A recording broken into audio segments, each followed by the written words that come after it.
The chamber is open and full of whispers. What if Voldemort's curse had rebounded differently on Halloween night 1981? What if, instead of killing James and Lily Potter, the protection magic Lily invoked had shielded all three Potters, not just Harry? What if James and Lily had survived, had watched their son defeat the Dark Lord as a baby, had been there to raise him in a world finally free from Voldemort's terror? This seems like the perfect timeline. The happy ending. The boy who lived with parents who loved him, who could explain his fame, who could prepare him for the destiny that Scar represented. No Dursleys, no cupboard under the stairs, no years of abuse and neglect, just a family, whole and loving and alive. But perfect timelines don't exist. Every change creates ripples, consequences we can't predict. And raising the boy who lived, the child who defeated the most powerful dark wizard in a century, comes with complications no parenting book could prepare you for. Today we're exploring what happens when James and Lily Potter survive, when Harry grows up knowing his parents, knowing love from day one, but also growing up under the weight of being the most famous wizard alive before he can even walk, when the prophecy that shaped his destiny becomes something his parents must help him navigate rather than discover years later, when the scar on his forehead is a family reminder of the night they all survived, not just Harry alone. This changes everything about Harry's story, not just his childhood but his entire approach to magic, friendship, destiny, and the war that will inevitably come. Because here's the crucial detail everyone forgets. The prophecy doesn't disappear just because James and Lily survive. Voldemort is still out there, disembodied but not destroyed. The Dark Lord will return, and when he does, Harry will still be the only one who can defeat him. The difference is that this time Harry won't face it alone. He'll have parents who know the truth, who fought in the First War, who understand what's coming. But he'll also have parents who are terrified of losing him, who might overprotect him, who must balance keeping him safe with preparing him for a battle they know is inevitable. We'll explore how James and Lily navigate raising the boy who lived, how they handle the fame, Harry's face on chocolate frog cards before he's old enough to read, strangers stopping them in Diagon Alley to thank their son for ending the war, the constant pressure of public expectation, how they explain to a child why he's famous, why people stare, why he has a scar that sometimes hurts. We'll watch how this changes Harry's Hogwarts experience. He arrives not as an abused orphan discovering magic for the first time, but as a confident child who's grown up immersed in magical culture, who knows advanced spells from watching his parents, who understands the wizarding world's politics and prejudices. He's not desperately seeking belonging, he already has it. He's not fighting to prove his worth, everyone already believes he's special. But we'll also examine the costs. Harry grows up knowing his parents love him, yes, but he also grows up knowing they could have died, that Voldemort tried to kill them, that the only reason they survived was Harry's accidental magic and his mother's sacrifice. He carries guilt that Canon Harry never experienced, the knowledge that his parents nearly died for him, that their scars, physical and emotional, from that night are because of him. We'll explore how James and Lily's survival changes the political landscape. James is from an ancient pure-blood family, wealthy and influential. Lily is Muggle-born but a war hero, beloved by those who fought against Voldemort. Together they have power, social, political, financial. They can shape Harry's childhood in ways the Dursleys never could. But they also attract attention, and enemies that the Dursleys' obscurity avoided. And we'll watch how Sirius, Remus, and the rest of the Marauders' Circle shape this timeline. Sirius never goes to Azkaban. He was never accused of betraying the Potters because they survived. He's Harry's godfather, actively involved in his life, teaching him pranks and mischief. Remus isn't isolated and poverty-stricken. He's Uncle Moony, welcomed into the Potter home despite being a werewolf. Peter Pettigrew's betrayal is discovered because James and Lily can testify about the secret keeper switch. This is the story of Harry Potter, who never knew the Dursleys, who grew up loved and confident and prepared, who arrives at Hogwarts already knowing he's special, already understanding his connection to Voldemort, already trained by parents who are determined their son will survive the next battle, who has everything Canon Harry desperately wanted, family, belonging, love, but who also carries burdens Canon Harry never imagined.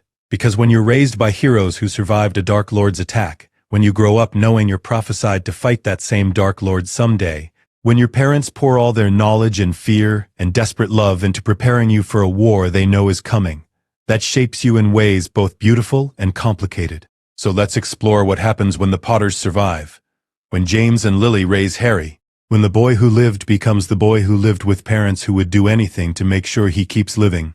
Halloween night, 1981. The night everything changed. The house at Godric's Hollow exploded with green light. Inside, Lily Potter had thrown herself between Voldemort and baby Harry, screaming the words of an ancient protection charm she'd researched obsessively during months of hiding. Not just the sacrifice, she'd known she'd die for Harry without hesitation, but a binding enchantment that would tie her life force to his, create a web of protection so complex that even the killing curse couldn't easily unravel it. "Stand aside, you foolish girl," Voldemort hissed. "Stand aside now." "Not Harry. Please, not Harry." The green light erupted from Voldemort's wand. It struck Lily, but the protection magic she'd woven activated simultaneously. The curse hit the shield of her sacrifice and rebounded, splitting. Part of it struck baby Harry, leaving a lightning bolt scar. Part of it ricocheted back toward Voldemort, and part of it, the smallest fragment, backfired into the web of protective magic Lily had created, supercharging it in ways she'd never anticipated. The explosion of magical feedback was catastrophic. Voldemort's body was destroyed, his soul torn from physical form. Harry screamed, bleeding from the new scar. And Lily woke up. She was on the nursery floor, her body aching like she'd been hit by a dozen bludgers. Harry was crying in his crib, and through the ringing in her ears, she heard footsteps pounding up the stairs. "Lily!" James burst into the room, wand raised, ready to fight. He'd been downstairs trying to hold off Voldemort, had been hit with a curse that had thrown him through a wall. He looked half dead, bleeding from a head wound, but he was alive and moving. "Harry," Lily gasped, forcing herself up. "Check Harry." James was already at the crib, carefully lifting their crying son. "He's got a cut on his forehead. Bleeding, but it doesn't look deep." "Lily, what happened? Where's—" "Voldemort's gone," Lily said, her voice shaking. The curse rebounded. "He tried to kill Harry, and the protection magic I'd prepared, it worked. It sent the curse back." James stared at her. "You're alive. You're both alive. Check for him," Lily insisted, staggering to her feet. "Make sure he's really gone." They searched the house, wands ready, but found only destruction. The nursery wall was blown out. Scorch marks covered the floor where Voldemort had stood, but no body. No sign of the Dark Lord except the lingering stench of dark magic and the eerie silence that followed his presence. "He's gone," James said finally, pulling Lily and Harry into a tight embrace. "He's really gone." "For now," Lily whispered, looking at the cut on Harry's forehead that was already forming a scar. "But James, the curse hit him. Part of it hit him. We need to check for dark magic. Make sure he's not—" "We'll check everything," James promised. "We'll make sure he's safe." They were found an hour later by Sirius Black, who'd broken through the Fidelius charm's protections when he felt them waver. He burst through the destroyed front door, wand raised, eyes wild, and stopped dead at the sight of James and Lily standing in the ruined nursery with Harry. "You're alive," Sirius breathed. "Merlin's beard, you're alive." "Padfoot," James said, and the relief in his voice was overwhelming. "He came. Voldemort came, and I know. I felt the Fidelius break. Thought that meant—" Sirius couldn't finish the sentence. He pulled James into a fierce hug, then, "Lily, how are you alive? He killed everyone he targeted. No one survived the killing curse." "Lily did something," James said. "Some protection magic. It rebounded the curse." "And Harry?" Sirius looked at the baby in Lily's arms, at the fresh scar on his forehead. "Alive," Lily said firmly. "He's alive, and we're going to make sure he stays that way." By dawn, the house was swarming with Aurors, ministry officials and members of the Order of the Phoenix. Dumbledore arrived looking older than they'd ever seen him, his usual twinkle completely absent. "You survived," Dumbledore said quietly, examining the destroyed nursery. "Both of you, and Harry. Extraordinary. The protection ritual I researched," Lily explained, still holding Harry close. "It worked better than I expected. When Voldemort cast the killing curse, it rebounded. Destroyed his body, I think. But part of the curse still hit Harry. Left this scar." Dumbledore's eyes fixed on the lightning bolt mark on Harry's forehead. "May I examine him?" Lily hesitated, then allowed Dumbledore to cast diagnostic spells over her son. The old wizard's expression grew increasingly grave. "There is dark magic here," Dumbledore said finally, "connected to the scar. I believe when the curse struck Harry and rebounded, it may have—" left something behind. What kind of something? James demanded, hand tightening on his wand. A connection between Harry and Voldemort. I will need to research this further. But James, Lily, you must understand that Voldemort is not truly gone.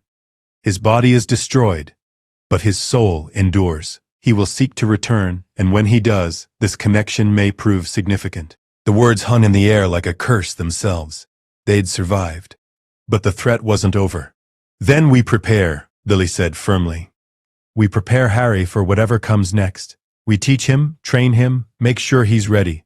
Lily, Dumbledore began.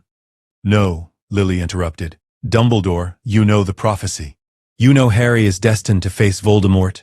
We can't change that, but we can make sure our son is prepared instead of being thrown into battle blind. James nodded slowly. She's right. If Voldemort is coming back, Harry needs to be ready. And this time, he won't be facing it alone. The Ministry declared Voldemort defeated, vanquished by 15-month-old Harry Potter. The war was over. Death Eaters were rounded up, tried, imprisoned, or killed. The wizarding world celebrated its first Halloween without fear in over a decade. But in the newly warded house in Godric's Hollow, James and Lily Potter held their son and made plans. Plans to protect him. Plans to train him. Plans to survive what they knew was coming. Because the prophecy was clear. Neither can live while the other survives. And they were determined that when the time came, it would be their son who lived. Early years, ages 2, 7. Growing up, famous Harry Potter's second birthday party was attended by half the Order of the Phoenix, most of the Aurora Department, and a dozen reporters from the Daily Prophet, who somehow found out about the event despite every secrecy charm the Potters could cast. This is insane, James muttered, watching photographers snap pictures of his son smashing his face into a birthday cake. He's 2. Why do they care? 'Cause he's the boy who lived, Lily said tiredly.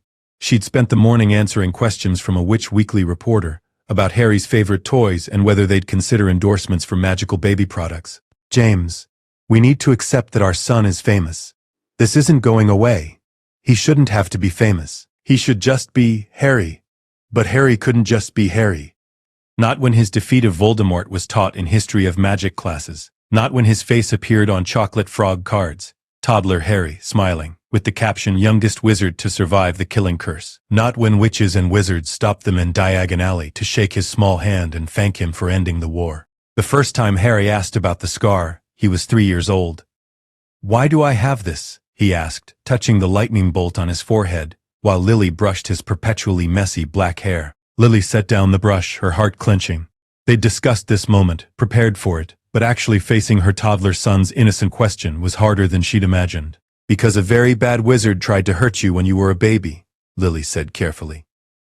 But your daddy and I protected you, and the magic that protected you left that scar. Did it hurt? I don't know, sweetheart. You were very small. You probably don't remember. Harry touched the scar again, frowning in concentration. Sometimes it tingles.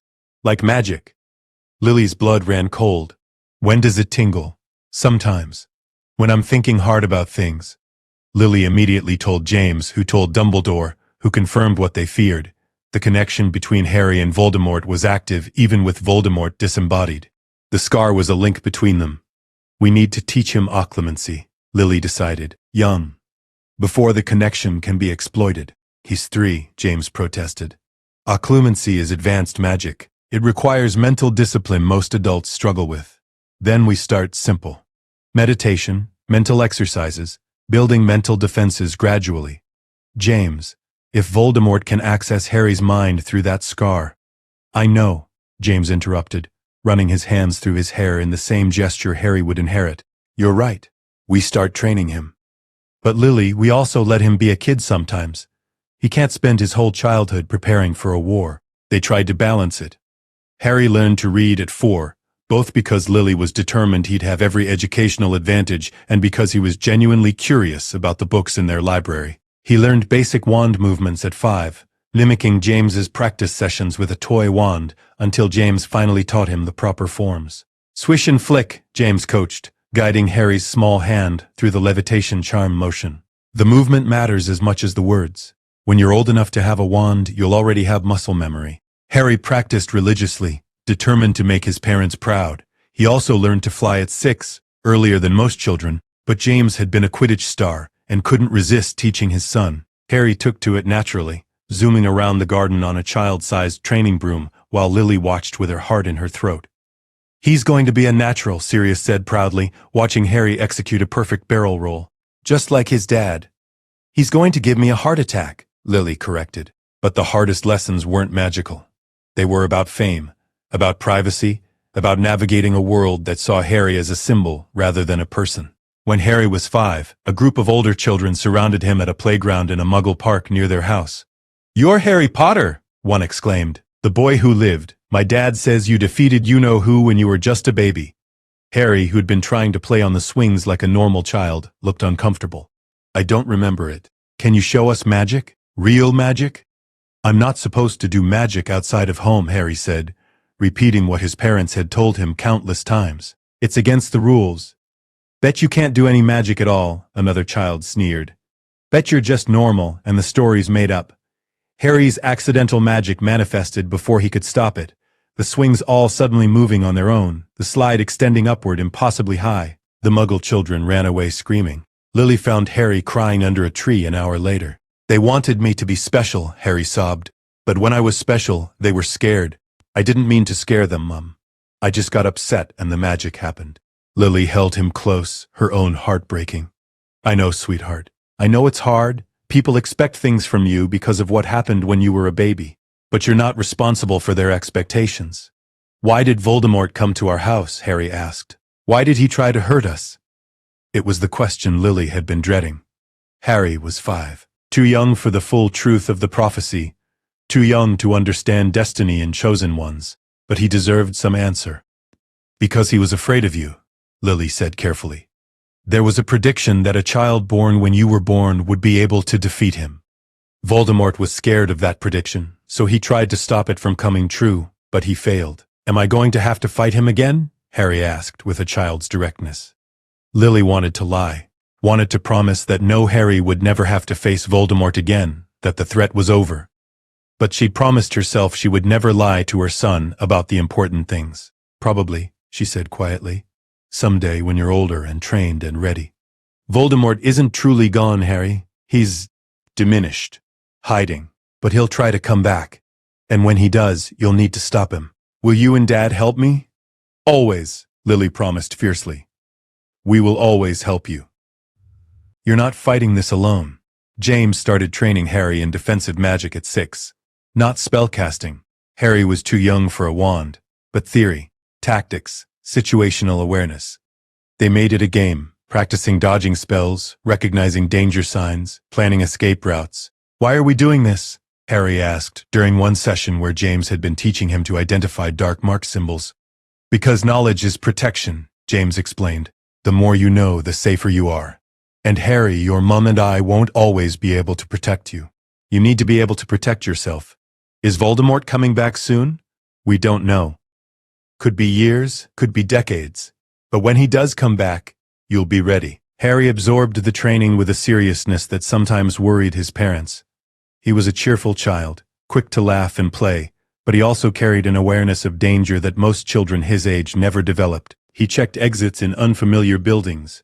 He noticed when adults touched their wands nervously. He understood that people wanted to hurt him because of who he was. By age 7, Harry could identify most common hexes by their visual effects, knew evacuation procedures for a dozen different emergency scenarios, and had memorized the full list of Death Eaters who'd escaped justice after the war. James's idea, know your enemies before they strike. He could also fly better than most children twice his age, had read most of his parents' library, and had a wicked sense of humor inherited from both James and Sirius. "He's growing up too fast," Lily said one night, watching 7-year-old Harry practice wand movements in the garden with his toy wand. "We're preparing him to survive," James replied. "That's our job as parents. Our job is also to let him be a child." "I know. But Lily, the prophecy." "I know what the prophecy says," Lily interrupted. "But James, if we spend his entire childhood preparing him for a war that might not come for decades, we're stealing his childhood anyway. Voldemort doesn't need to be alive to hurt Harry if we do it for him." James was quiet for a long moment. Then, "You're right. We need to find a balance. Train him enough to keep him safe, but also let him be 7. They tried.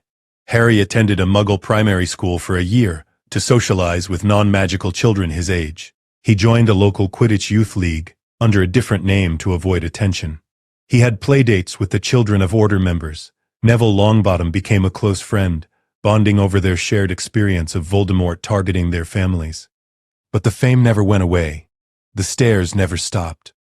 And Harry learned to navigate a world that saw him as both a hero and a target before he was old enough to fully understand what either meant.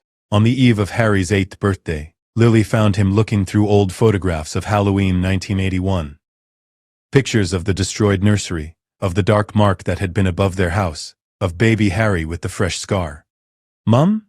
Harry asked quietly. "Do you ever wish Voldemort had never come to our house, that none of this had happened?"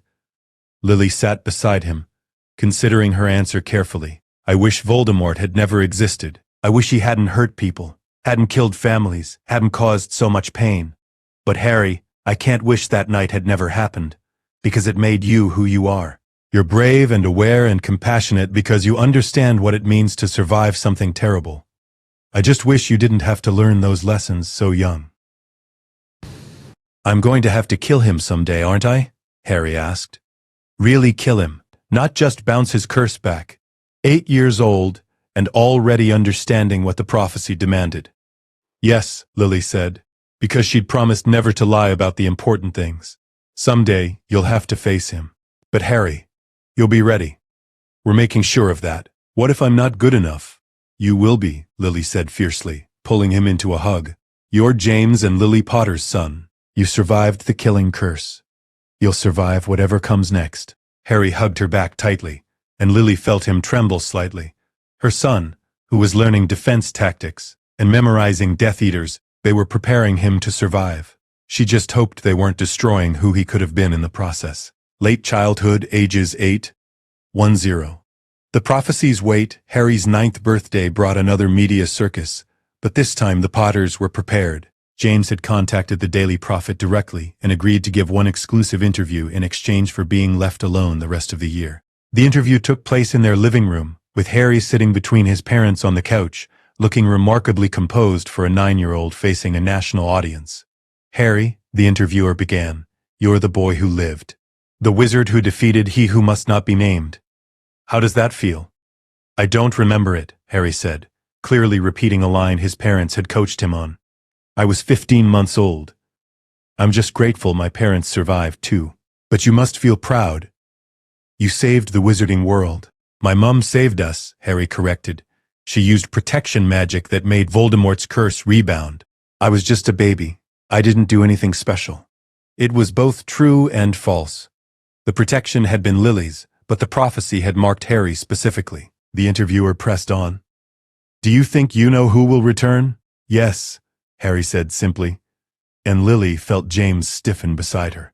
They'd agreed to honesty, but she hadn't expected Harry to be quite so blunt. "You sound very certain." "My parents explained that Voldemort's body was destroyed, but his soul wasn't," Harry said, meeting the interviewer's eyes with unsettling directness.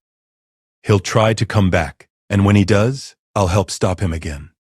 The interview made front-page news. "Boy Who Lived Predicts Dark Lord's Return," the headline screamed, with a photo of 9-year-old Harry looking calm and confident. The response was mixed. Some people praised the Potters for raising a brave, aware child. Others criticized them for exposing Harry to such dark concepts. A few accused them of using their son for publicity. "We knew this would happen," James said, reading the letters that had poured in. Some were supportive. Some were vitriolic. One threatened to kidnap Harry to protect him from his parents' influence. "We need better security," Lily decided. "More wards, more protections." "James, someone sent a howler to a 9-year-old child telling him he should have died with Voldemort. They upgraded the wards on Godric's Hollow until the house was nearly as protected as Hogwarts itself. Hired a rotation of Aurors to patrol the perimeter. Taught Harry to recognize threats and evacuate to safe rooms if necessary. This is no way for a child to live," Remus observed during one of his visits, watching Harry practice emergency apparition coordinates in case he needed to side along with an adult quickly. "No," Lily agreed. "But it's the only way to keep him alive. Remus, you've seen the threats. People want to hurt him because he's famous. Death Eaters who escaped want revenge. Dark Wizard sympathizers think killing Harry would be symbolic. We can't afford to be careless. At 10 years old, Harry received his first serious death threat. Not a vague rant, but a detailed plan describing how someone would kidnap him from the local library and deliver him to the Dark Lord's faithful servants. James reported it to the Aurors. Increased security again. And finally had the conversation he'd been dreading. Harry, we need to talk about what happens when you turn 11. Harry looked up from his Transfiguration Theory book. He was already reading third-year material, determined to be prepared for Hogwarts. Hogwarts? And the fact that for the first time in your life we won't be there to protect you. Hogwarts is supposed to be the safest place in Britain, Harry pointed out. Dumbledore's there. It is safe. But Harry, you'll be away from home for the first time. You'll be in classes with children who only know you as the boy who lived. Some will worship you, some will resent you, some will try to use you. You need to be ready. I know how to handle fame, Dad. We've been practicing for years. Fame, yes. But what about friendship? What about trusting people? What about being vulnerable enough to actually connect with your peers? Harry was quiet.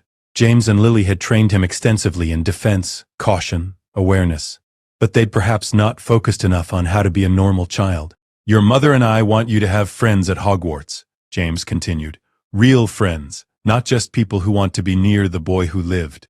But that requires trust. It requires letting your guard down sometimes. You've been telling me never to let my guard down since I was 6. We've been telling you to be cautious around strangers and potential threats, Lily corrected, joining the conversation. But Harry, once you've determined someone is safe, once you've chosen to trust them, you need to let people in. What if I trust the wrong person? It was a valid fear. Peter Pettigrew had been James's friend, trusted completely, and had betrayed them to Voldemort. The lesson was obvious. Trust could be deadly. Then you learn from it and move forward, James said. But Harry, a life without trust is a life without connection. We don't want you to be so defended that you end up alone. Harry absorbed this, thinking, how do I know who to trust? You listen to your instincts, Lily said. You pay attention to how people treat others, not just you. You watch for consistency between words and actions, and you take small risks to test trust before giving it completely. Like Slytherin thinking, Harry said. Like smart thinking, Lily corrected. Houses don't own wisdom, Harry. Slytherin values cunning, which is useful. Gryffindor values bravery, which you'll need. Ravenclaw values knowledge, which you already pursue. Hufflepuff values loyalty, which matters. You can take the best from all of them. Which house do you think I'll be in? James and Lily exchanged glances. They'd discussed this question privately many times. Gryffindor, probably, James said. Both your mum and I were Gryffindors. You've got the courage and the tendency toward reckless bravery. But you've also got sharp strategic thinking that could be Slytherin, Lily added, and an intellectual curiosity that's very Ravenclaw. The Sorting Hat will choose based on your values, not just your traits. What if I ask it to choose a specific house? Then it will probably honor that request, James said. I've heard the hat takes your preference into account. But Harry, don't choose based on what you think we want. Choose based on where you'll grow most. The months leading up to Harry's 11th birthday were intensive. James drilled him on Hogwarts history, politics, and social dynamics. Lily taught him advanced spell theory so he'd be ahead in his classes. Sirius taught him practical pranking, over Lily's objections, and how to read people's intentions. You're going to be brilliant, Sirius said confidently during one of their sessions. You've got your dad's talent for mischief and your mum's brains. Hogwarts won't know what hit it. I'm more worried about Hogwarts hitting me, Harry admitted. Everyone's going to have expectations. So exceed them, Sirius said simply. Be so good they can't question you. Be so confident they can't shake you. Be yourself so completely that their expectations don't matter. Harry's Hogwarts letter arrived on his 11th birthday, July 31st, 1991. The entire Potter household, including Sirius, Remus, and several other Order members who'd come for the party, cheered. You're going to Hogwarts, James said, pulling Harry into a hug. My son is going to Hogwarts. Our son, Lily corrected, but she was crying happy tears. They went to Diagon Alley for supplies, and the shopping trip was exactly as chaotic as they'd expected. Harry was recognized immediately. Witches and wizards surrounded them, asking for autographs, trying to shake Harry's hand. crying with gratitude for ending the war. "This is overwhelming," Harry muttered to his mother, while the elderly witch kissed his forehead and blessed him repeatedly. "I know," Lily said sympathetically. "Just smile, be polite, and we'll get through it." At Ollivander's, the wand maker examined Harry with those unsettling silvery eyes. "Harry Potter," Ollivander said softly. "I've been expecting you." Harry tried 17 wands before one finally chose him. 11 inches, holly and phoenix feather. The moment he touched it, warmth spread through his arm, and red and gold sparks erupted from the tip. "Curious," Ollivander murmured. "Very curious." "What's curious?" Harry asked. "The phoenix whose tail feather resides in your wand gave only one other feather. That wand's allegiance went to he who must not be named. Your wand and his are brothers, Mr. Potter." The implications hit Harry like a physical blow. His wand was connected to Voldemort's, another link between them. This one deliberate, chosen by the wands themselves. "Is that bad?" James demanded. "Not bad," Ollivander said carefully. "Significant. The wand chooses the wizard, Mr. Potter. This wand chose your son for a reason. What that reason is remains to be seen." That night, Harry lay in bed holding his new wand, feeling its warmth, its rightness in his hand, and he wondered what it meant that his wand was brother to Voldemort's. Was it prophecy manifesting again? Another sign that he and the Dark Lord were bound together in ways that went beyond the scar? "Harry?" Lily knocked softly and entered his room. "Can't sleep?" "Thinking about the wand," Harry admitted. Lily sat on the edge of his bed. "The connection worries you." "Everything's connected," Harry said quietly. "The scar connects me to Voldemort. The prophecy connects us. Now the wands. It's like I can't escape being tied to him." "The ties exist," Lily agreed. "But Harry, they don't define you. Yes, you're connected to Voldemort through the scar and the prophecy and now the wand. But you're also connected to us, to your friends, to everyone who loves you. Those connections matter more." "The prophecy says neither can live while the other survives," Harry said. "That means I have to kill him. Really kill him. I'm 11 years old and I have to figure out how to kill the most powerful dark wizard in history. Not yet," Lily said firmly. "Right now you have to figure out how to be 11, how to make friends at Hogwarts, how to learn magic and play Quidditch and be a student. The war with Voldemort will come, but it doesn't have to be today. But I need to be ready." "You will be ready," Lily interrupted. "We've been preparing you your entire life." "But Harry, readiness doesn't mean you have to spend every moment training. You're allowed to be young. You're allowed to have fun. You're allowed to just be Harry Potter, not the boy who lived." "I don't know how to be just Harry Potter," Harry admitted. "I've always been the boy who lived." Lily felt her heart break a little. They'd tried so hard to give Harry a normal childhood alongside the training, but perhaps they'd failed. Perhaps the weight of prophecy and fame and preparation had crushed the normal child he could have been. "Then you figure it out at Hogwarts," Lily said gently. "You make friends who see you as Harry, not as the boy who lived. You find things you love that have nothing to do with defeating Voldemort. You discover who you are, separate from your destiny. And if I can't, then you keep trying. Because Harry, the prophecy says you're the only one who can defeat Voldemort. But it doesn't say that's all you are. You can be a friend, a student, a son, a person, and the chosen one. They're not mutually exclusive." Harry held his new wand tighter. "I'm scared, Mum. Of Hogwarts, of the expectations, of failing." "Good," Lily said, surprising him. "Fear means you understand the stakes. Fear means you'll be careful. Just don't let fear stop you from living." September 1st arrived with a mixture of excitement and dread. Platform 9 3/4 was crowded with families saying goodbye to students. Harry saw Neville Longbottom with his grandmother and waved. Saw several other children his age, some staring at him with recognition. "Remember," James said, pulling Harry aside for a final talk. "Be yourself. Trust your instincts. Make real friends. And Harry, write to us. About everything. We want to hear about your classes and your friends and your adventures, not just the dangerous stuff." "I'll write every week," Harry promised. "And if anything seems wrong, if your scar hurts, if you sense danger, you tell Dumbledore immediately," Lily added. "Don't try to handle it alone." "I won't be alone," Harry said. "You've made sure of that. All the training, all the preparation. I'll be fine." Lily hugged him tightly, not wanting to let go. "I love you," so much. You're going to be brilliant. I love you too, Mum. Harry boarded the Hogwarts Express, found an empty compartment, and watched his parents on the platform until the train pulled away and they disappeared from view.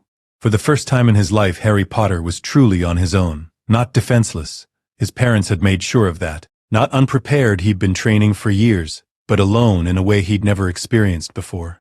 And as the train carried him toward Hogwarts and destiny in the future his prophecy demanded, Harry wondered if all his preparation would be enough, or if, despite everything his parents had done to protect him, he would still end up facing Voldemort alone when the time came. The scar on his forehead tingled, as it sometimes did, and Harry touched it, feeling the connection to the Dark Lord who was waiting somewhere out there, diminished but not destroyed, waiting to return, waiting for the prophecy to fulfill itself, waiting for Harry.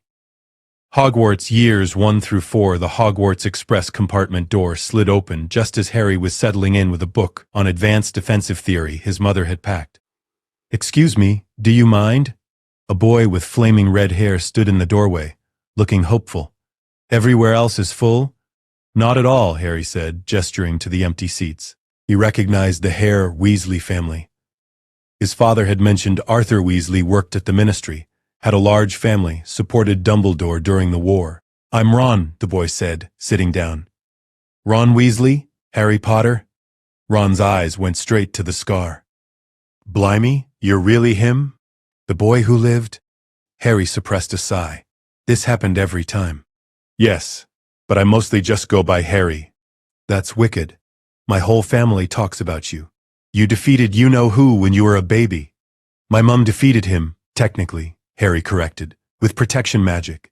I was just—" "Still, though?" Ron was looking at him with open admiration. "That's brilliant." Before Harry could respond, the compartment door opened again. A girl with bushy brown hair and an impatient expression stood there. "Has anyone seen a toad?" "A boy named Neville's lost one." "Haven't seen a toad," Ron said, the girl's eyes fixed on Harry. "Are you Harry Potter? I've read all about you. In modern magical history, and the rise and fall of the dark arts, and great wizarding events of the 20th century." "You're in books?" Ron asked, eyes wide. "Apparently," Harry said, feeling uncomfortable. His parents had warned him about this, about being reduced to a character in history books rather than treated like a real person. "I'm Hermione Granger," the girl continued, "and you should know that Neville's toad is named Trevor. If you see him, please let me know." She left before either boy could respond. "She seems," Ron started. "Intense," Harry finished. "But she knew about the books. My parents mentioned them but never showed me. I wonder what they say." The rest of the train ride was surprisingly pleasant. Ron was easy to talk to, funny, and seemed willing to treat Harry as a normal person rather than a celebrity. They discussed Quidditch. Ron supported the Chudley Cannons, Harry supported the Montrose Magpies like his father. Compared their knowledge of Hogwarts and shared chocolate frogs. When Harry's own face appeared on a chocolate frog card, Ron's jaw dropped. "You've got your own card. That's mental." Harry read the card, which his parents had never let him see before. Harry Potter, the boy who lived at 15 months old. Harry Potter survived the killing curse from Lord Voldemort, becoming the only known person to do so. The curse rebounded, destroying Voldemort's body and ending his reign of terror.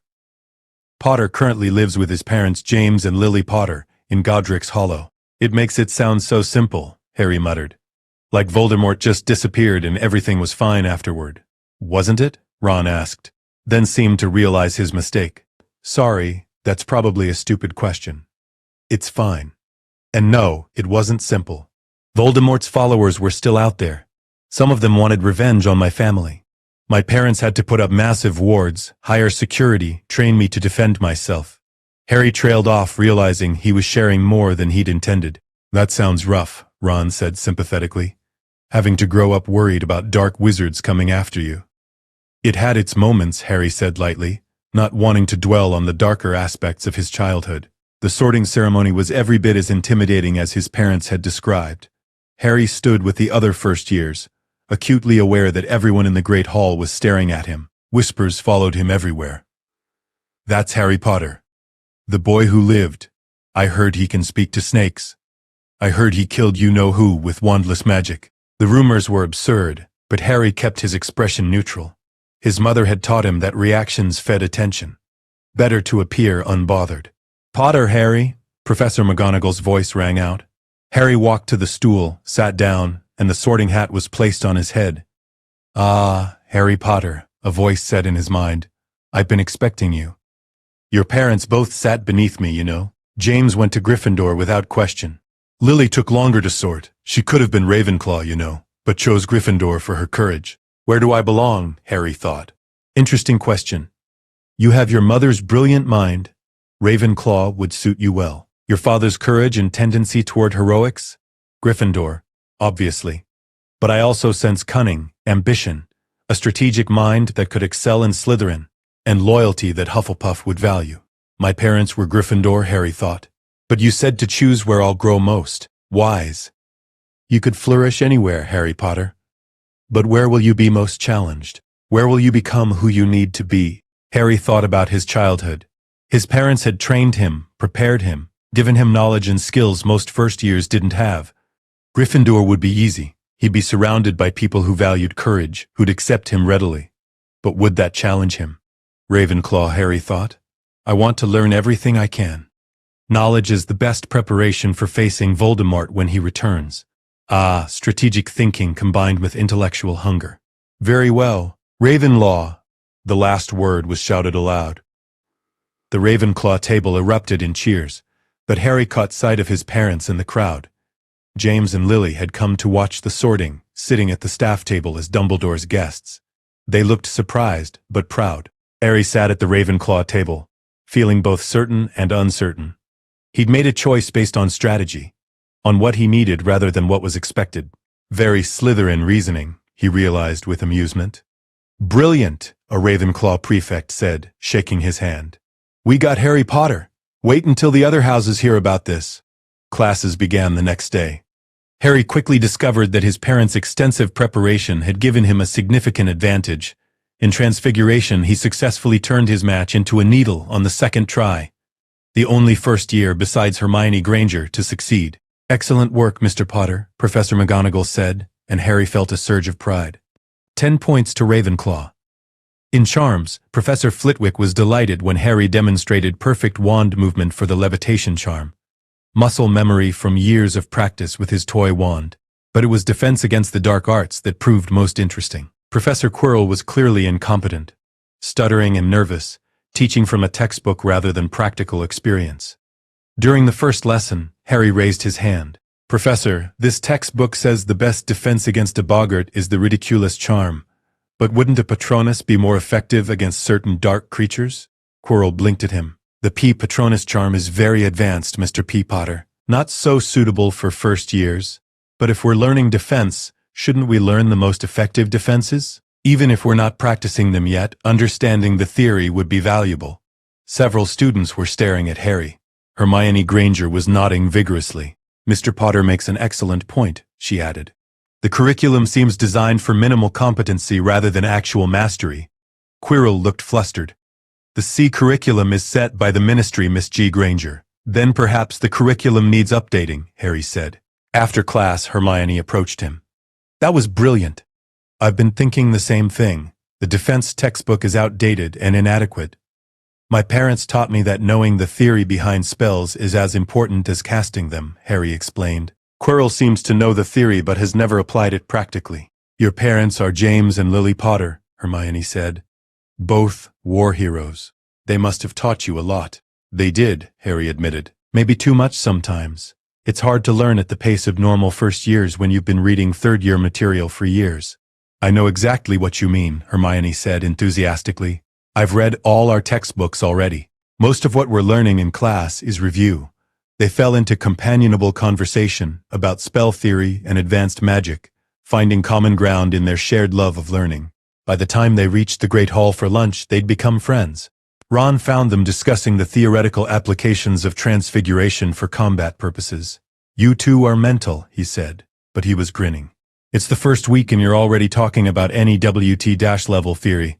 It's interesting, Harry defended.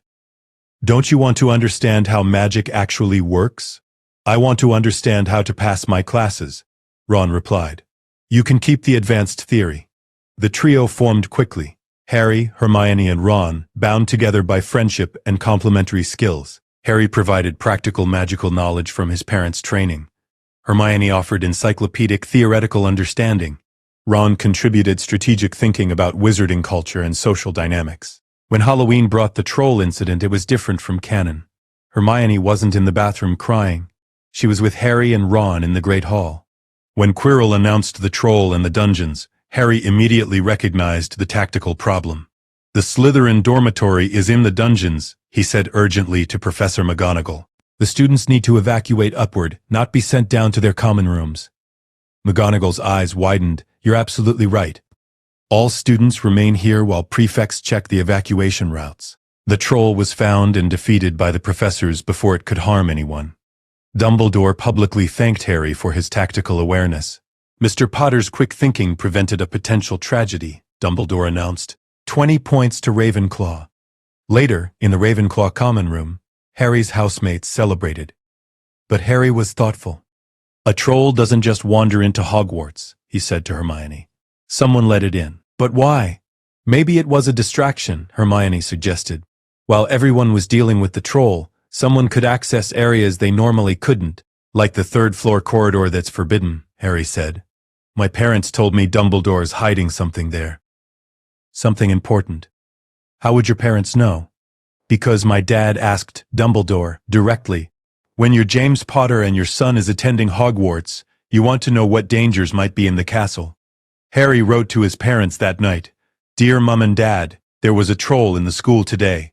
Don't worry, I wasn't hurt and neither was anyone else. But I think it was a distraction for something else. What's being hidden on the third floor? And should I be worried? Classes are good but easy. I'm already ahead in most subjects because of everything you taught me." Made 2 friends. Ron Weasley, Arthur's son, and Hermione Granger, Muggle-born, brilliant at theory. "The Sorting Hat put me in Ravenclaw. Hope you're not disappointed. Love, Harry." His parents' response came the next morning via their family owl. "Harry, we're not disappointed. We're proud.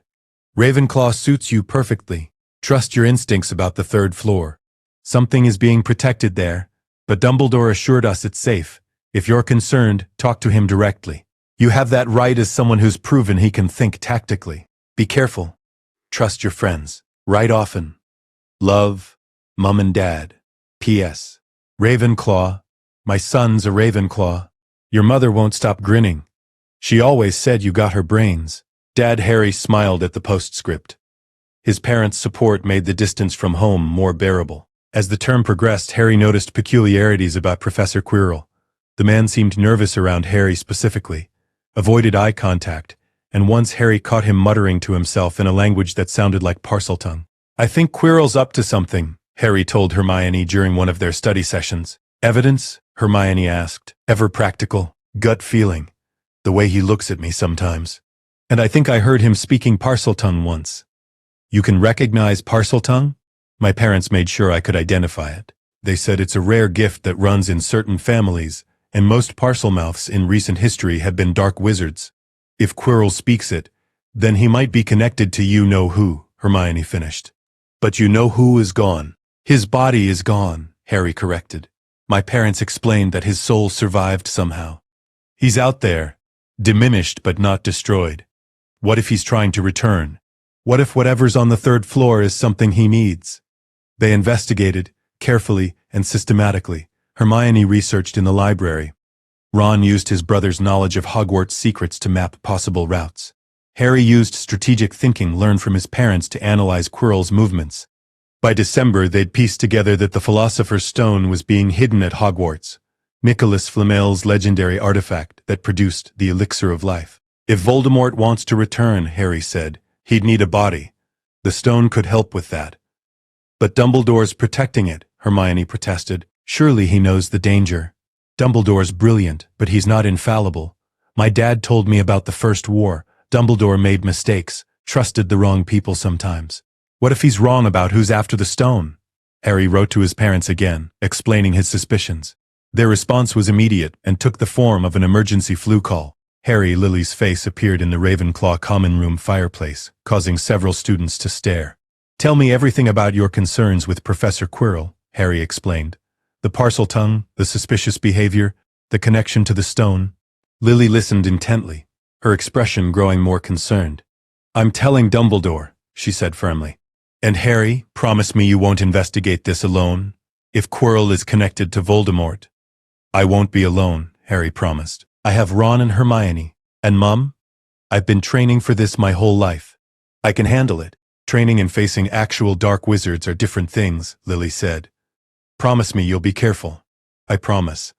Lily and James did speak to Dumbledore, who increased security around the stone but couldn't remove Quirrell without proof. The professor was protected by his position and the ministry's bureaucracy.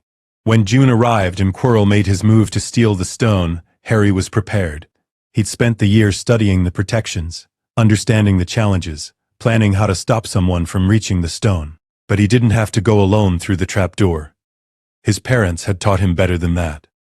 "We're going to Dumbledore," Harry told Ron and Hermione when they realized Quirrell was making his attempt that night.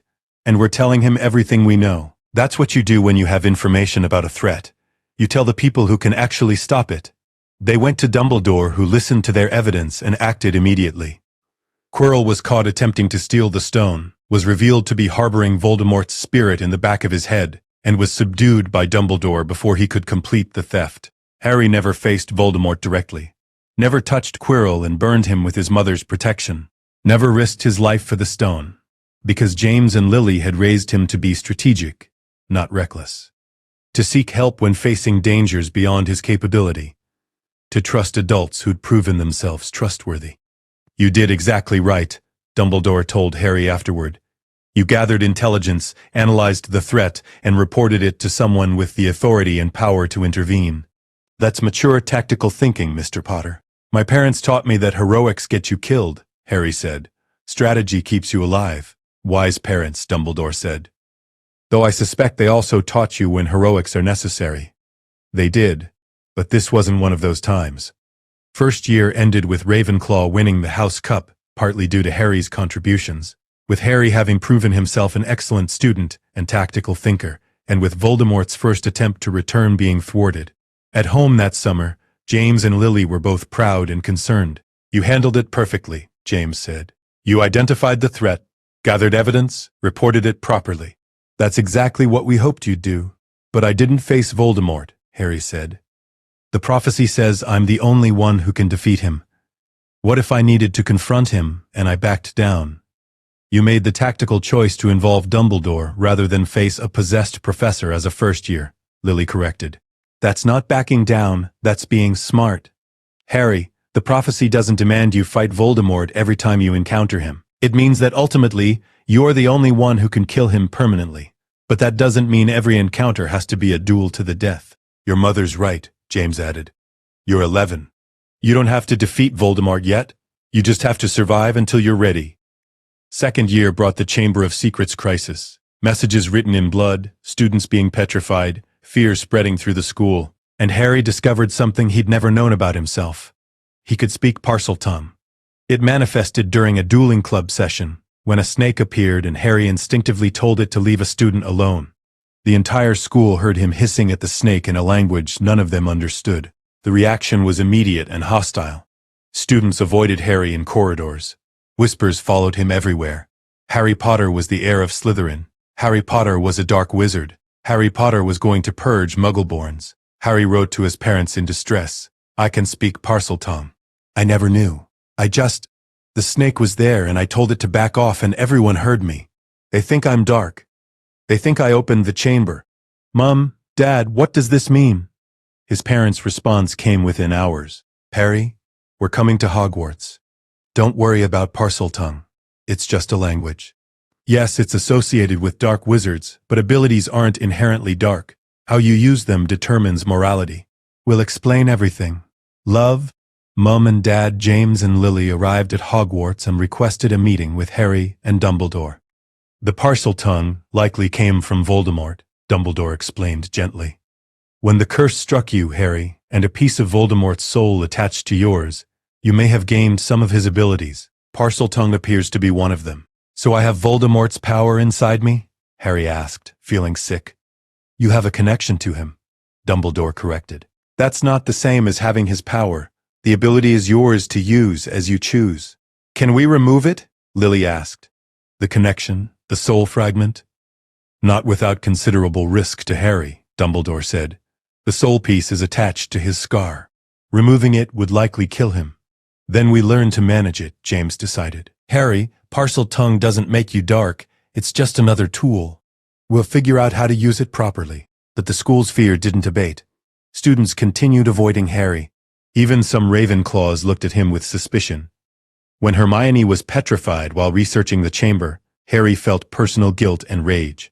She had been helping him, had been his friend, and now she was stoned because of the air. I'm going to find the chamber, Harry told Ron. And I'm going to stop whoever opened it.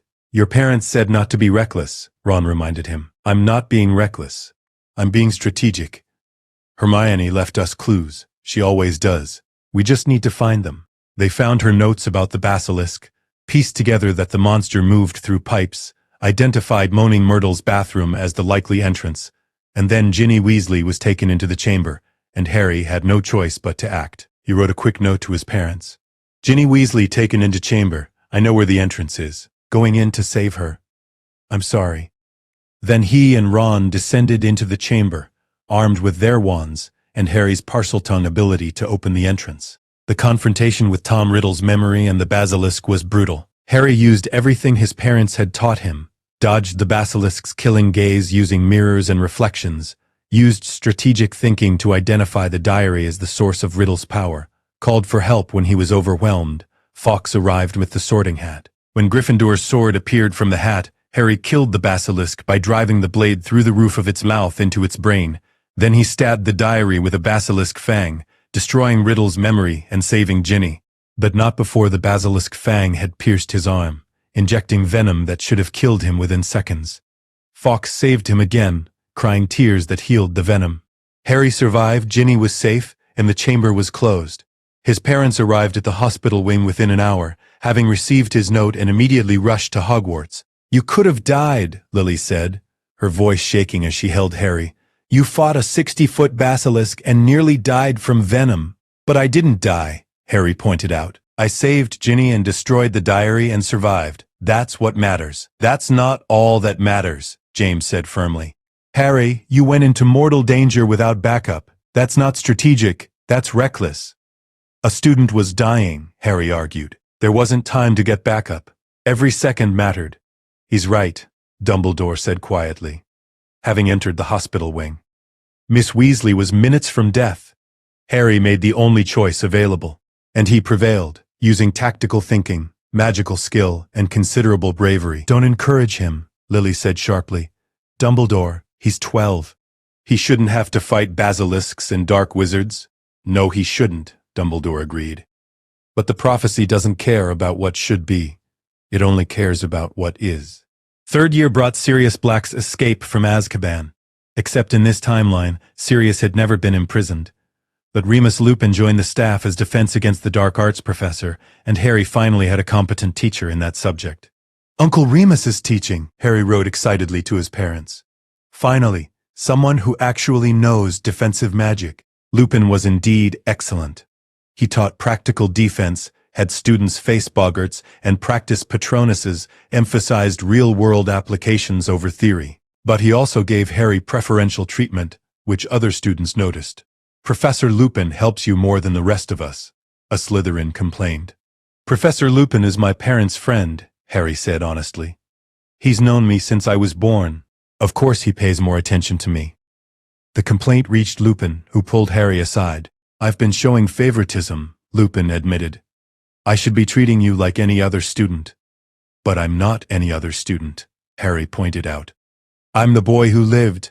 My parents fought in the war with you, and I have a connection to Voldemort that makes me a unique case. Treating me exactly like everyone else would be ignoring reality. When did you get so wise? My parents raised me to think strategically. Pretending I'm normal when I'm not doesn't help anyone. Lupin taught Harry the Patronus charm that year, and Harry's Patronus took the form of a stag, just like his father's Animagus form. That's remarkable, Lupin said, watching the silvery stag gallop around the room. A corporeal Patronus at 13. Your parents will be proud. They've been preparing me for Dementors since I was 10, Harry explained. Mum said I needed to be ready for soul-draining creatures. Your mother is a fierce woman. She's terrifying when she thinks I'm in danger. The year passed relatively peacefully. No dark wizards trying to return, no ancient monsters being unleashed. Harry studied, learned, grew stronger. His parents visited regularly, monitoring his progress and adding to his training during holidays. Fourth year brought the Triwizard Tournament and everything changed again. When Harry's name came out of the Goblet of Fire despite the age line, despite him not entering, James and Lily immediately recognized it as a threat. Someone entered you, James said during an emergency visit to Hogwarts. Someone powerful enough to fool the goblet. This is a trap.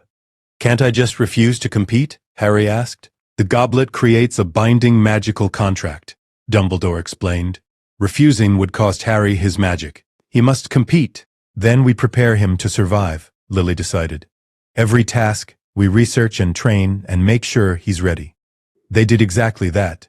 When the first task was announced, dragons, James and Lily coached Harry extensively on dragon behaviors, weak points, and evasion tactics. Use your seeker skills, James advised. Don't try to outpower the dragon. Outfly it.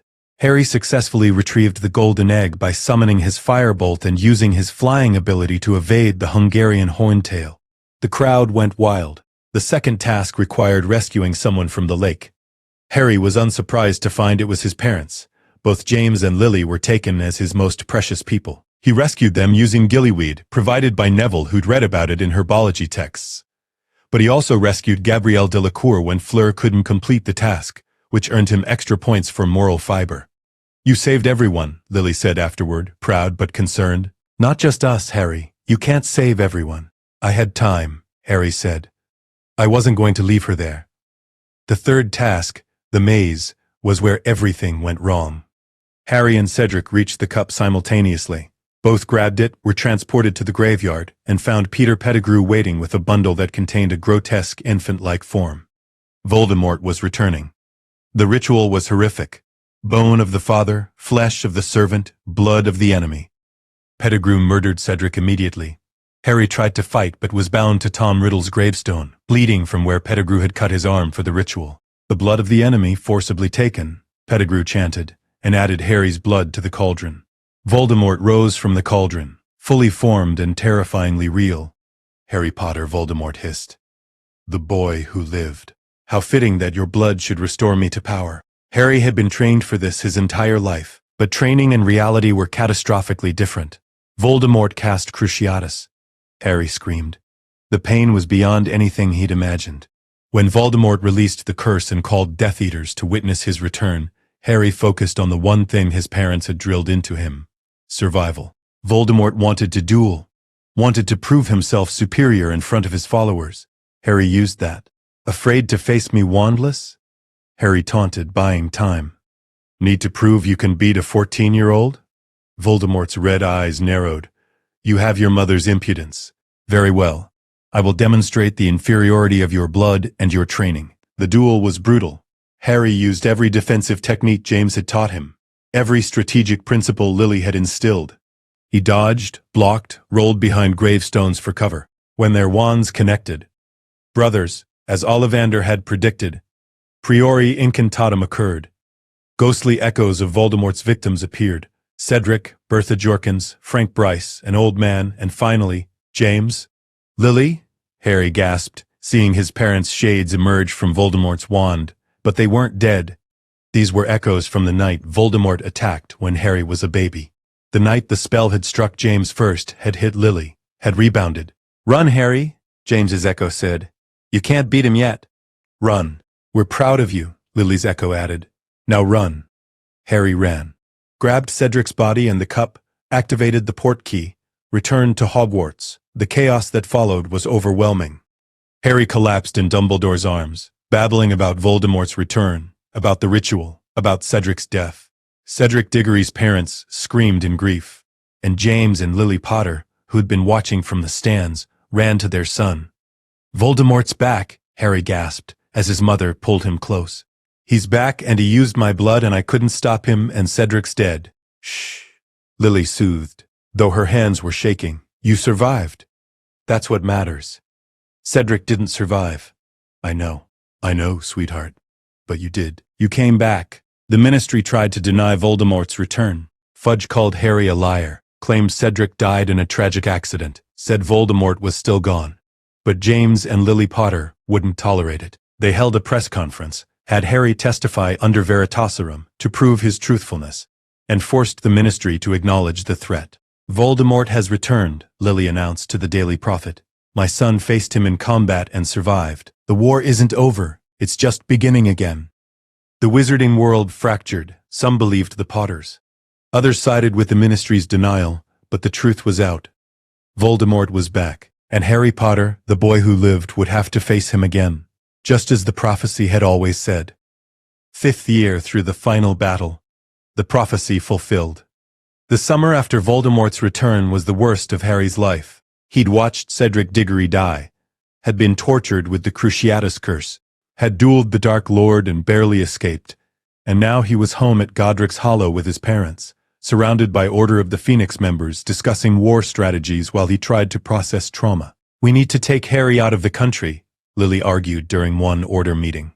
Australia, America, somewhere Voldemort can't reach him easily.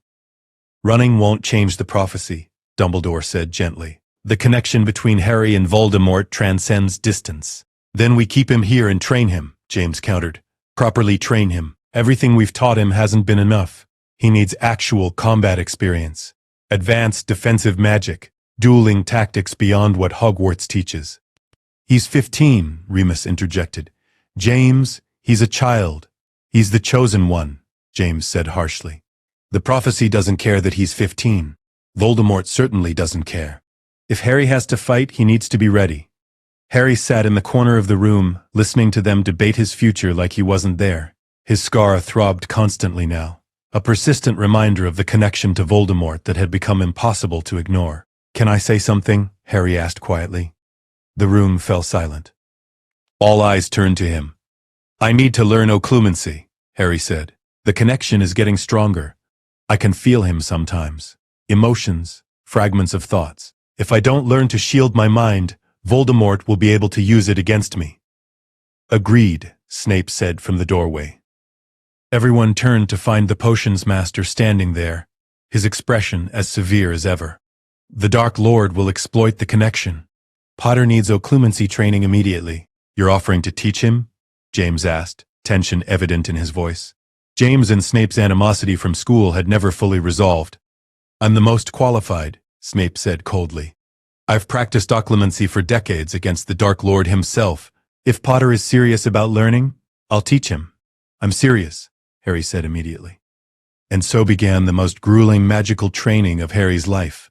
Snape was a harsh teacher, pushing Harry to build mental defenses through repeated legilimency attacks. Each session felt like having his mind violated, his memories exposed and examined. Your mind is undisciplined, Snape criticized after one session. You let emotions control you.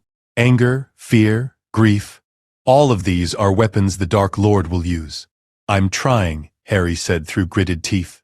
Trying isn't sufficient. The Dark Lord won't accept excuses when he invades your mind. James also ramped up Harry's combat training.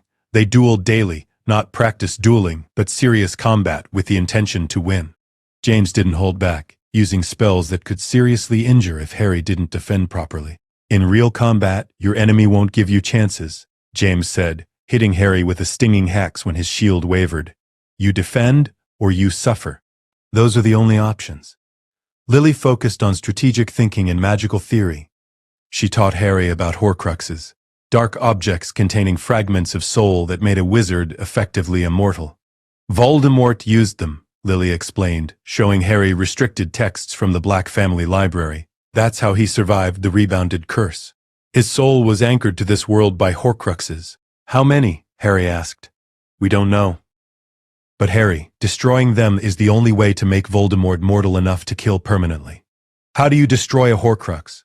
Basilisk venom, fiend fire, something destructive enough to damage an object beyond magical repair. The piece of soul can't survive if its container is destroyed. Harry absorbed this information, understanding finally why he'd survived so many encounters with Voldemort. The Dark Lord was tethered to life by multiple anchors. Killing his body meant nothing if his soul fragments remained. The diary I destroyed 2nd year, Harry realized. That was a Horcrux. Yes, you destroyed one without knowing it. But there are likely more. September brought fifth year and Dolores Umbridge, the Ministry's attempt to control Hogwarts by installing a High Inquisitor who denied Voldemort's return and suppressed any defensive training. Wands away, Umbridge simpered during the first defense against the dark arts class. We'll be learning defensive theory only. No practical magic is necessary. That's insane, Harry said immediately. Voldemort is back. We need to know how to defend ourselves practically, not just theoretically. You will address him as you know who, Umbridge said, her smile never wavering, and you will not spread lies about his return. It's not a lie. I was there. I fought him. Detention, Mr. Baver. Potter. Tonight, my office. The detention involved a blood quill, a torture device that carved words into Harry's hand as he wrote. I must not tell lies was etched into his skin, bleeding and healing and bleeding again. Harry endured it silently, using the occlumency techniques Snape had taught him to compartmentalize the pain. But when he returned to Ravenclaw Tower with his scarred hand, his housemates noticed. She tortured you, Hermione said, horrified. That's illegal. Tell that to the Ministry, Harry replied grimly. Word spread quickly. Students were outraged that Umbridge was using illegal punishment methods, but the Ministry backed her completely, and Umbridge's power only grew. We need to learn defense ourselves, Harry told his friends. If Umbridge won't teach us, we teach each other. Thus Dumbledore's army was formed, but with Harry as a far more competent instructor than in canon. Years of training from his parents and combat experience from facing Voldemort made him an effective teacher.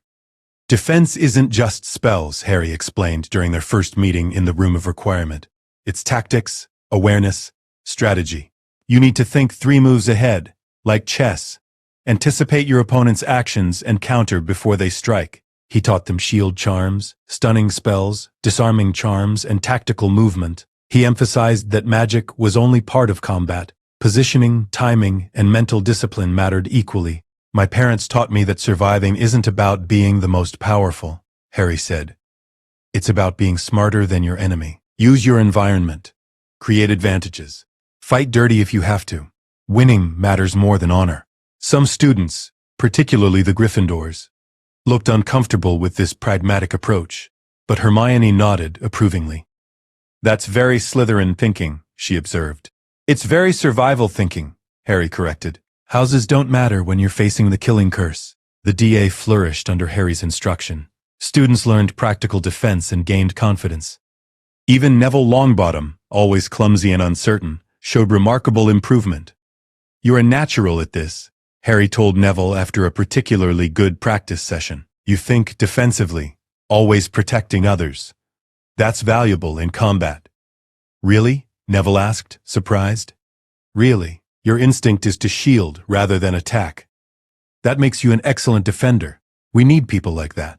But while Harry was teaching defense, Voldemort was growing stronger. Harry's scar burned more frequently, and through the connection he caught glimpses of Voldemort's thoughts and plans.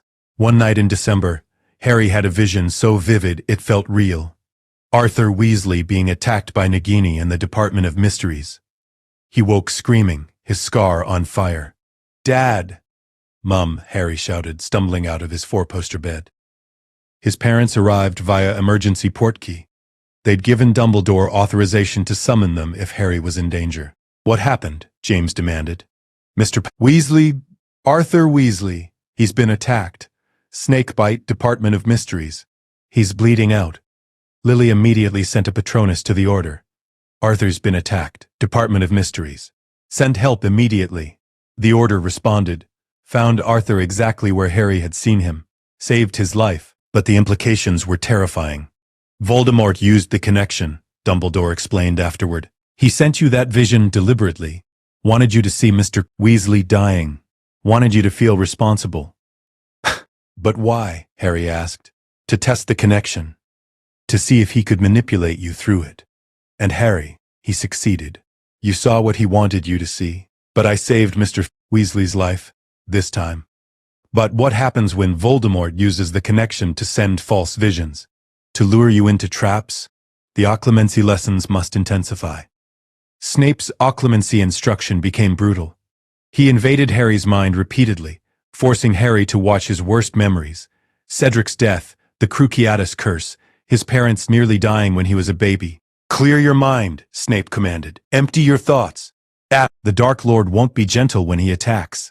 "I'm trying," Harry shouted back. "Trying fails. You either succeed or you give Voldemort access to everything in your head." One session went badly wrong. Harry, frustrated and exhausted, pushed back against Snape's legilimency and accidentally invaded Snape's mind instead. He saw memories. Young Severus being tormented by James Potter and Sirius Black at school. Snape calling Lily a mudblood in 5th year. Snape begging Dumbledore to protect Lily Potter from Voldemort. Snape's devastation when Lily died, no, when he thought she'd died. "Out!" Snape roared, physically pushing Harry away. "Get out of my mind!" "You loved my mother," Harry said, stunned. "That's none of your concern. You loved her and my father bullied you and she married him and you still tried to protect her." Silence. Snape's wand was trembling. "Your parents' relationship is not your business. The lessons are over. Get out." Harry stumbled out of Snape's office, his mind reeling. His father, James Potter, the war hero, the loving dad who'd trained Harry his whole life, had been a bully at school, had tormented Snape for years. That night, Harry confronted his father. "Did you bully Snape at school?" James went very still. "Where did you hear that?" "I saw it. In Snape's memories during occlumency. You and Sirius tormented him, called him Snivelus, hexed him publicly, humiliated him." James was quiet for a long moment. Then, "Yes, I did, and I'm not proud of it." "Why?" "Because I was an arrogant teenager who thought being popular and talented at Quidditch meant I could treat people however I wanted. Because Snape was an easy target, he was interested in dark magic, didn't have many friends, and I didn't like him. So I made his life miserable." "Mum married you anyway?" "Your mother didn't know the full extent of what I'd done until 7th year. When she found out, she was furious. Nearly ended things between us. I had to prove I'd changed, that I wasn't that person anymore." "And Snape loved her," Harry said quietly.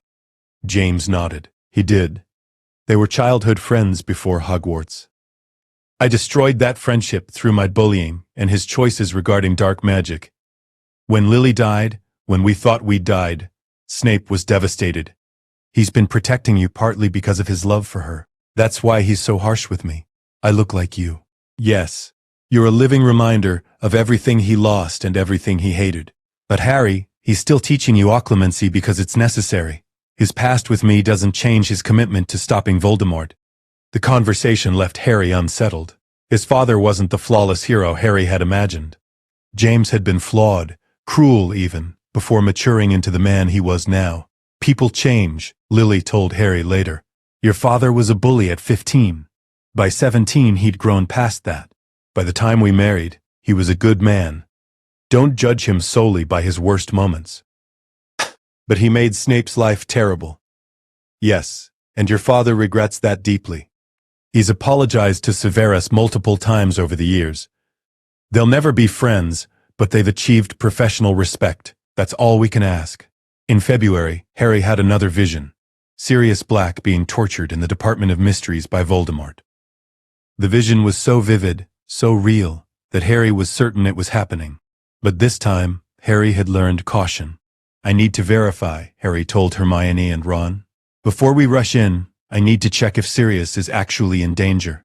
They used the Flu network to contact Grimmauld Place. Sirius answered immediately, safe and unharmed. "I'm fine, Harry," Sirius said, confused. "Why would you think otherwise?" "Vision," Harry said shortly.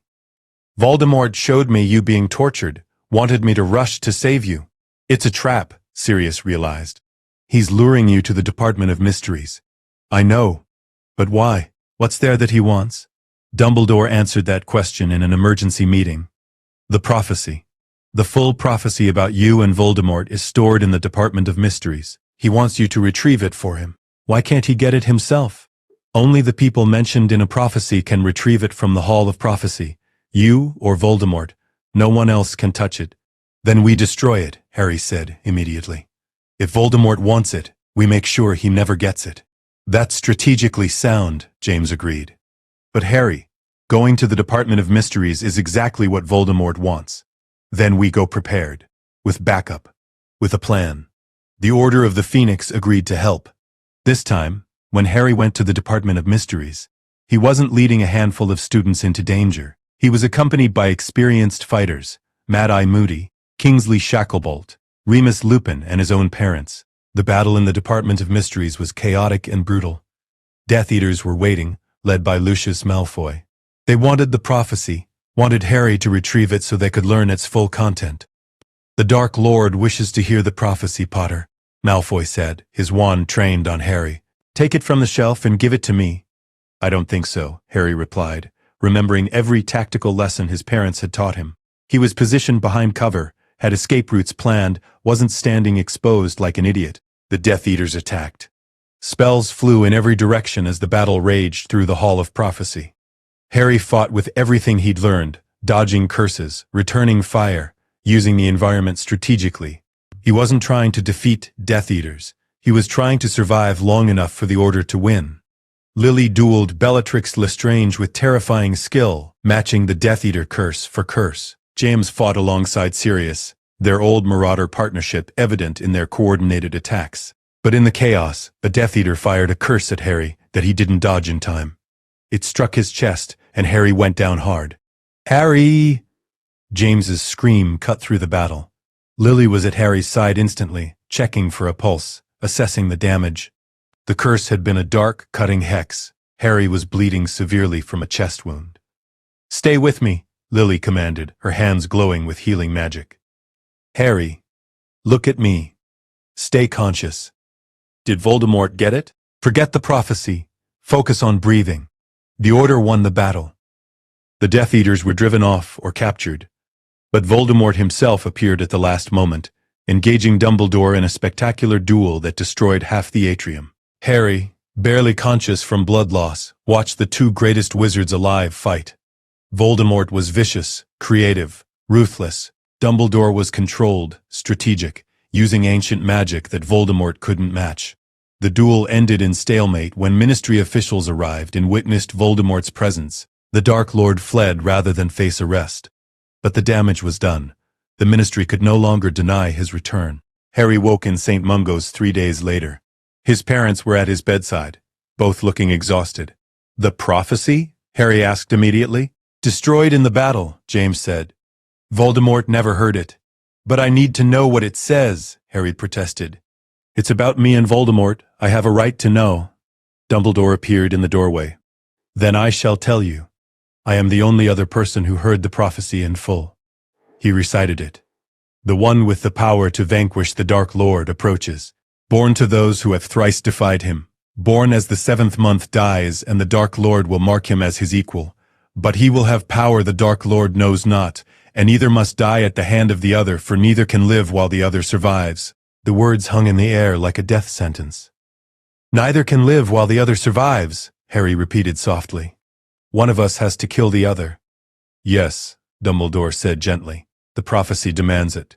"But prophecies can be self-fulfilling," Lily argued. "If Voldemort hadn't heard about it, hadn't tried to kill Harry as a baby, none of this would have happened." "Perhaps," Dumbledore agreed. "But it did happen. Voldemort marked Harry as his equal. The connection exists. The prophecy is in motion. What's the power Voldemort knows not?" Harry asked. "Love," Dumbledore said simply. "Your mother's love protected you as a baby. Your parents' love has shaped you into someone capable of compassion, sacrifice, and connection. Voldemort understands none of these things. That is your advantage. Love isn't going to help me kill him. On the contrary, Harry, love is the only thing that will allow you to kill him without becoming him." 5th year ended with Voldemort's return being publicly acknowledged, the Ministry in disarray, and the wizarding world preparing for war. Harry spent the summer training intensively with his parents and the Order. 6th year brought Professor Slughorn to teach potions and Dumbledore's private lessons with Harry about Voldemort's past. "To defeat Voldemort, you must understand him," Dumbledore explained, showing Harry memories of Tom Riddle's childhood, his time at Hogwarts, his transformation into the Dark Lord. But more importantly, Dumbledore revealed the truth about Horcruxes. "Voldemort created multiple Horcruxes," Dumbledore said. "I believe 6, plus the fragment of soul in his body. We've already destroyed 2, the diary, and a ring I found over the summer. 4 remain: a locket, a cup, the snake Nagini, and one more we haven't identified. And we have to destroy all of them before Voldemort can be killed permanently, Harry finished. Yes. That is the task ahead of us. Harry told his parents everything. Together, they began hunting Horcruxes. James used his contacts and wealth to search for artifacts connected to Voldemort. Lily researched destruction methods. Harry provided information from Dumbledore's lessons. By Christmas, they'd located the locket, hidden in a cave, protected by Inferi and a poison that forced the drinker to relive their worst memories. Dumbledore and Harry retrieved it together, though the poison nearly killed Dumbledore. The locket must be destroyed, Dumbledore said weakly afterward. But I've been cursed, Harry. The ring Horcrux, it was trapped. The curse is killing me slowly. I have perhaps a year left. We'll find a cure, Harry insisted. There is no cure, but there is a plan. Dumbledore's eyes were grave. Severus Snape has agreed to kill me when the time comes. It will preserve his cover as a Death Eater, will prevent Draco Malfoy from destroying his soul by committing murder, and will ensure the Elder Wand's power dies with me. You're planning your own death?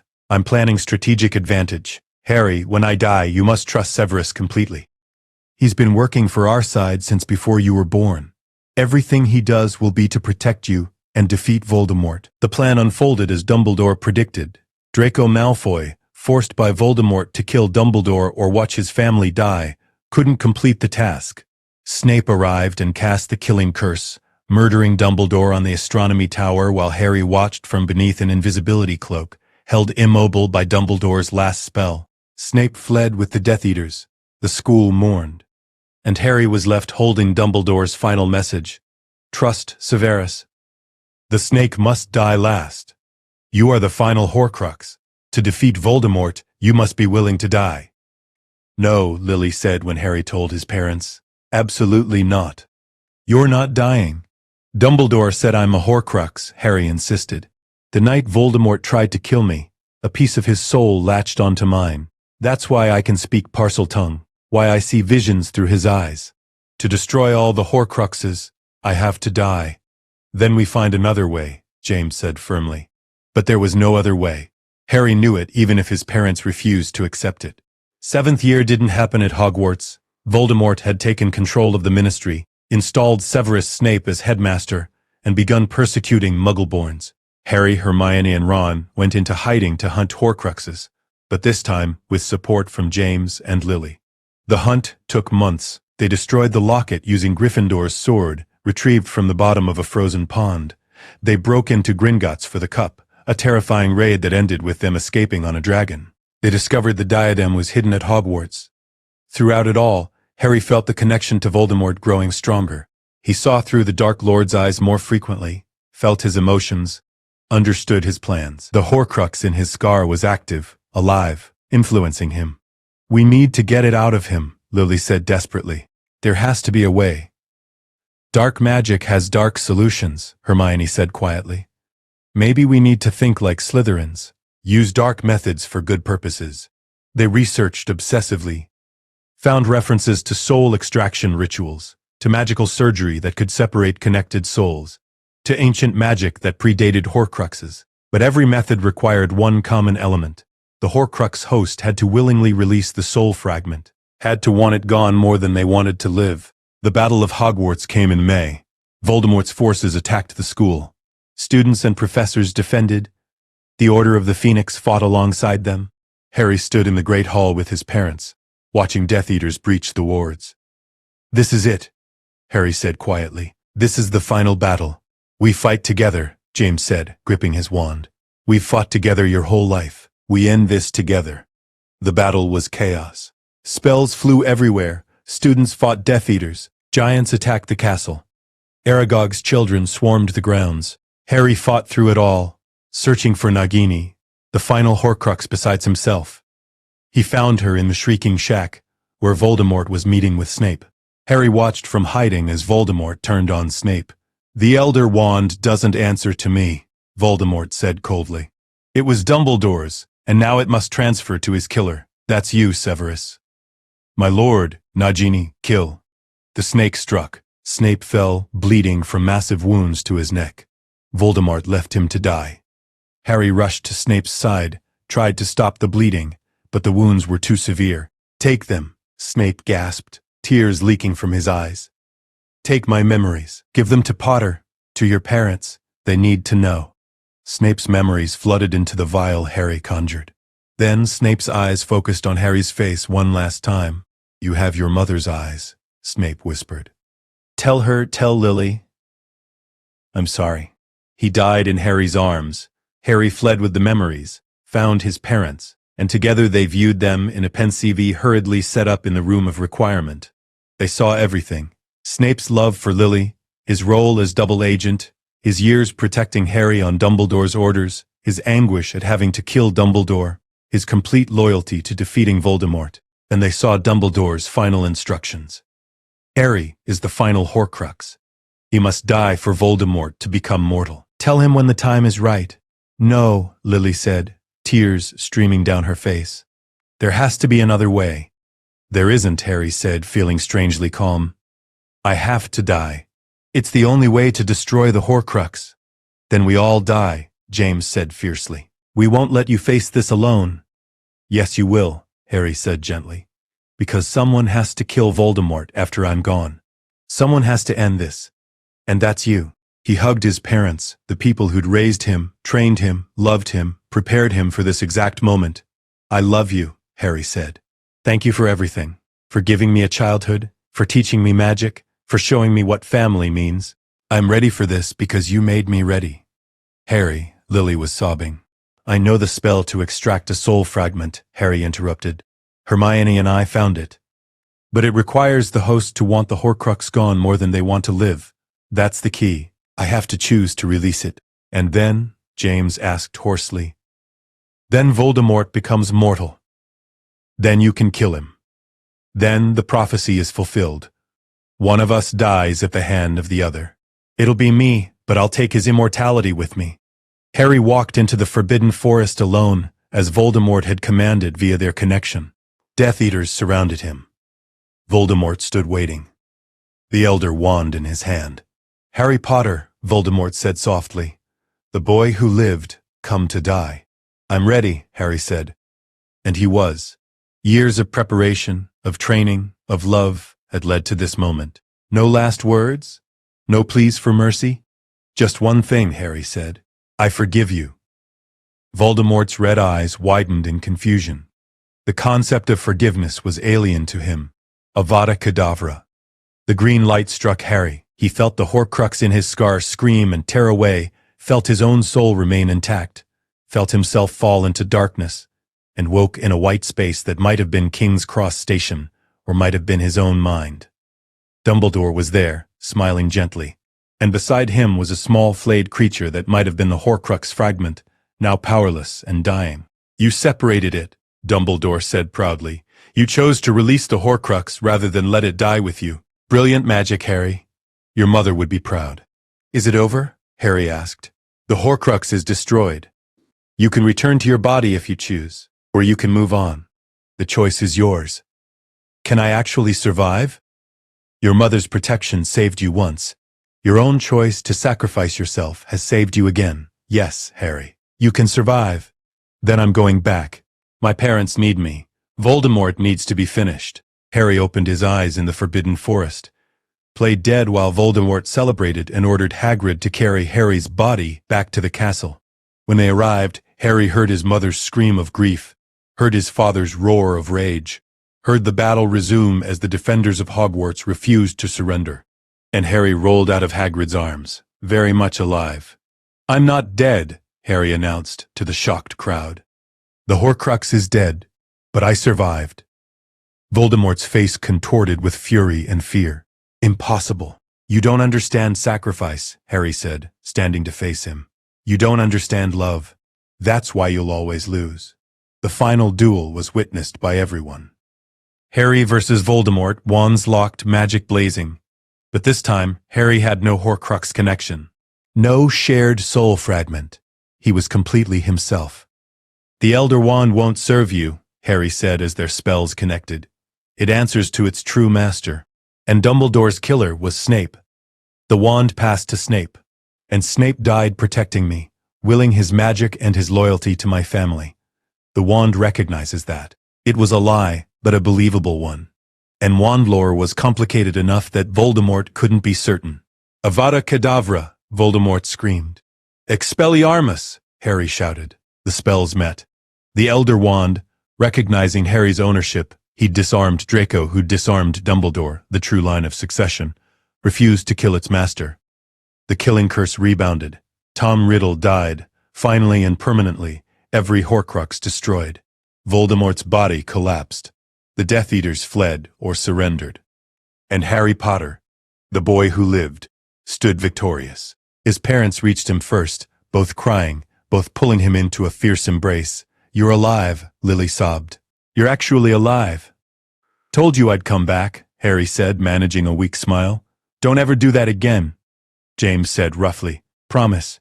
EPI log.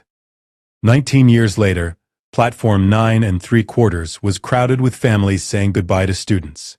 Harry Potter stood with his wife Ginny and their 3 children, watching the organized chaos with amusement. Nervous? Ginny asked their oldest son, James Sirius Potter. A bit, James admitted. What if I'm not in Gryffindor like you and Granddad? Then you'll be in whatever house suits you best, Harry said firmly. Houses don't define worth, James. Choices do. Granddad James, their daughter Lily shouted, pointing. Harry turned to see his parents approaching. James and Lily Potter, now in their 50s but still vibrant and active, retired from active combat but teaching at Hogwarts, James as flying instructor, Lily as charms professor. There's my favorite grandson, James said, pulling young James into a hug. I'm your only grandson, James pointed out. Makes you the favorite by default. Smart lad. Lily hugged her grandchildren, then turned to Harry. How are you feeling? First child going to Hogwarts? Terrified, Harry admitted. I know Hogwarts is safer now. I know you and Dad will be there to watch over him. But I still remember everything that happened to me. You also remember that you survived it all, Lily reminded him gently. And you had us to help you through it. James has that too. He'll be fine. I know, but I'm allowed to be a worried parent. You absolutely are, James Sr. agreed. I was worried about you constantly. Your mother had to talk me down from putting tracking charms on you daily. You put tracking charms on me weekly instead, Harry said dryly. Exactly.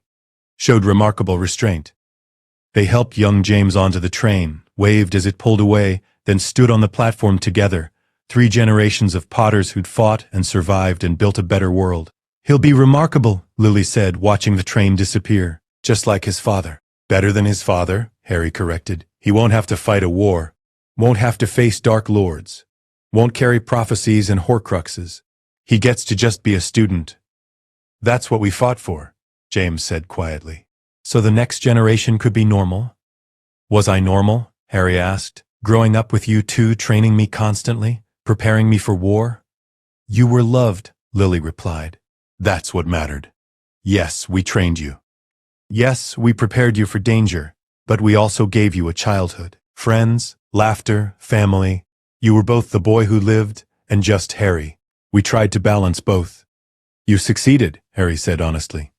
I had a good childhood despite everything. I knew I was loved. That made all the difference. They left the platform together, 3 generations bound by love and sacrifice, and the knowledge that family, chosen or blood, was the most powerful magic of all.